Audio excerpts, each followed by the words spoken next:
Nairobi, Kenya. Land of wildlife, culture, and a nightlife that puts America to shame. This wasn't your typical safari tourist trip. This was my birthday adventure, and I came here with no itinerary, just vibes. From feeding giraffes to milking goats, museums to Maasai villages, partying at the horse track to catching local boxing matches ringside, and clubs that don't stop until the sun comes up. Let me show you how Kenya went down. This is part 1 of my Nairobi, Kenya series, so make sure you subscribe to see the full experience. So we flew out of Atlanta and connected through Amsterdam. We had a solid 4-hour layover, which was perfect because Amsterdam's airport has everything. I end up here at least twice a year, so I know my way around a little bit. We found a spot, ate breakfast, and just kicked back before the next leg of the flight. So we've made it to Amsterdam for a 4-hour layover. We left Atlanta at 5 p.m. 5:30 p.m. Got to Amsterdam at like 7:30 a.m. and we'll get to Nairobi at 10 p.m. Then we boarded and flew into Nairobi, Kenya's capital and East Africa's beating heart. Now let me tell you about this trip. I decided I wanted to come to Kenya for my birthday, so I hit up one of my boys to roll with me. We secured our visas, grabbed malaria pills, booked flights, and locked down the Airbnb and airport pickup. That was it. No detailed itinerary, just ideas. And honestly, that's the best way to travel sometimes. When I'm with family or groups, I map out everything. But when it's solo or with the fellas, we just book a city, find an Airbnb, link up with the local, and roll from there. We landed at the airport and lucked up big time. We got Jane, one of the best drivers in the city. On the ride to the Airbnb, she gave us a full rundown of Nairobi. Where to go, what to do, where to eat, and what to avoid. She was dropping gems left and right. By the end of that first ride, she wasn't just our driver, she became our guide for the whole trip.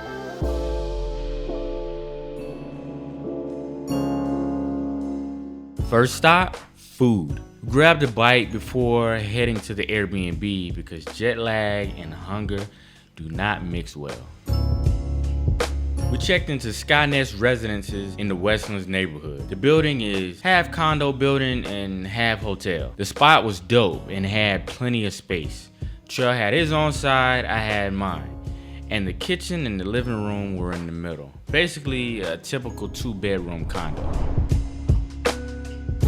Now, Westlands is one of Nairobi's most vibrant neighborhoods. It's upscale, modern, and always jumping with energy. You've got high-rise buildings, international restaurants, malls, bars, clubs, basically everything you need within walking distance. It's where business meets nightlife and locals and expats mix together seamlessly.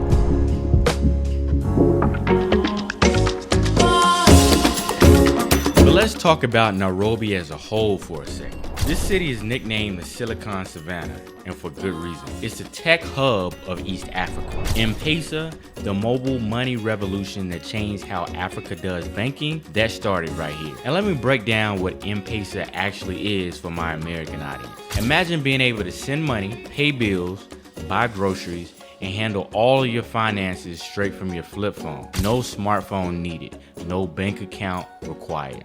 That's M-Pesa. It started in 2007 and basically leapfrogged traditional banking. While we in America were still writing checks, using debit cards, and starting to use PayPal, Kenya was sending money instantly through text messages. Today, over 50 million people across Africa use it. It's not just an app, it's how entire economies run. Street vendors, taxis, rent, everything goes through M-Pesa. Kenya innovated what the rest of the world is still catching up to. Beyond M-Pesa, major tech companies and startups are all over the city. Google, Microsoft, IBM, they've all set up African headquarters here. Nairobi is the only capital city in the world with a national park inside its borders.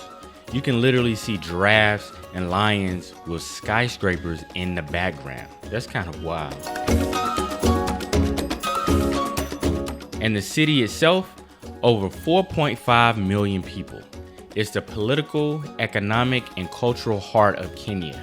The UN has its only headquarters in the global south right here in Nairobi. It's a city that's constantly growing, constantly innovating, and constantly proving that Africa is the future.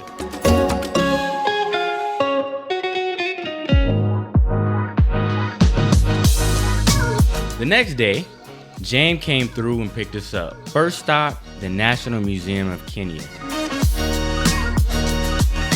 This place walks you through Kenya's history, art, and culture.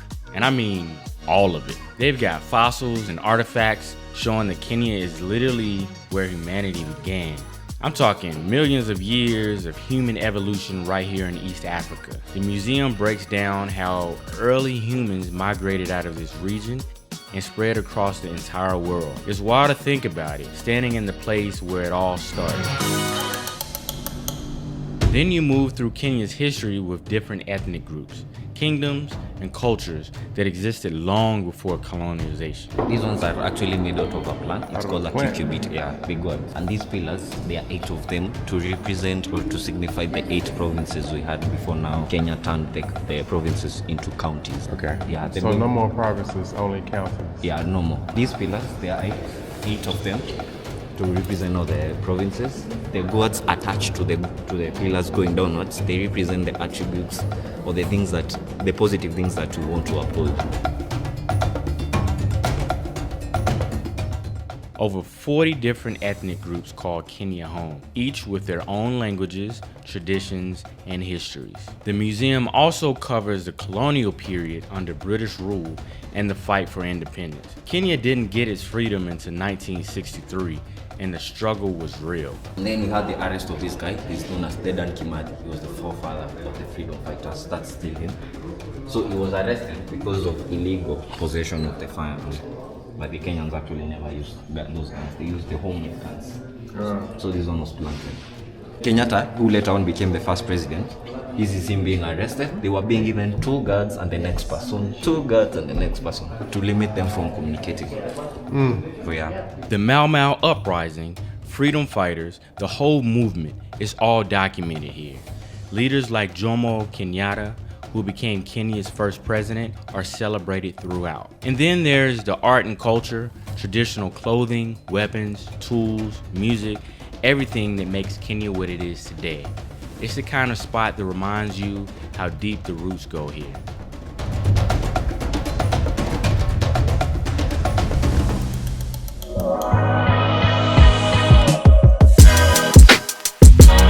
After that, we hit the Giraffe Centre.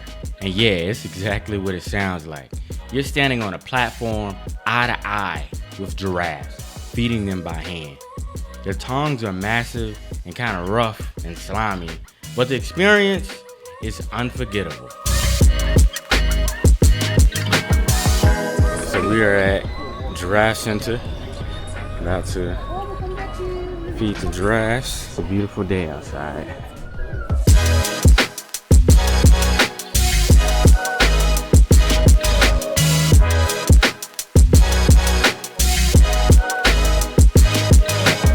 From there, we rode to Kobe Tough Beads and Leather.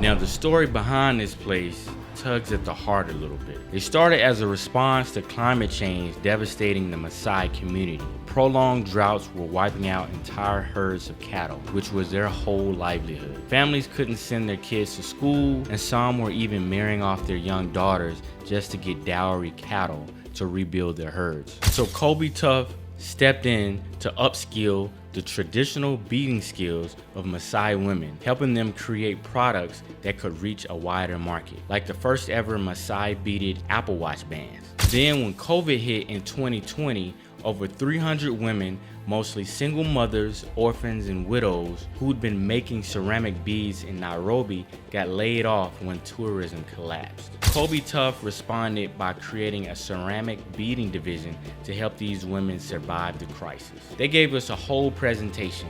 I caught it on camera, walking us through the whole process from clay preparation to the final product. Everything is handmade, hand painted, and fired in their workshop. I definitely made sure to support them, and I grabbed a couple of pieces. And sticks, and then wait for our clay to dry here for 3 to 4 weeks depending on the weather patterns. And after the clay dries, also the reason I called Kobe Tough is that Kobe is a Swahili word for the African sea turtle.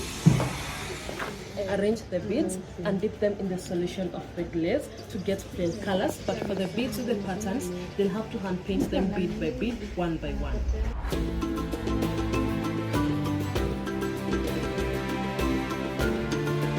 So this is where the first firing of the beads takes place, and then this is where the second firing of the beads takes place. Inside here, the ladies arrange the beads from bottom until it's full.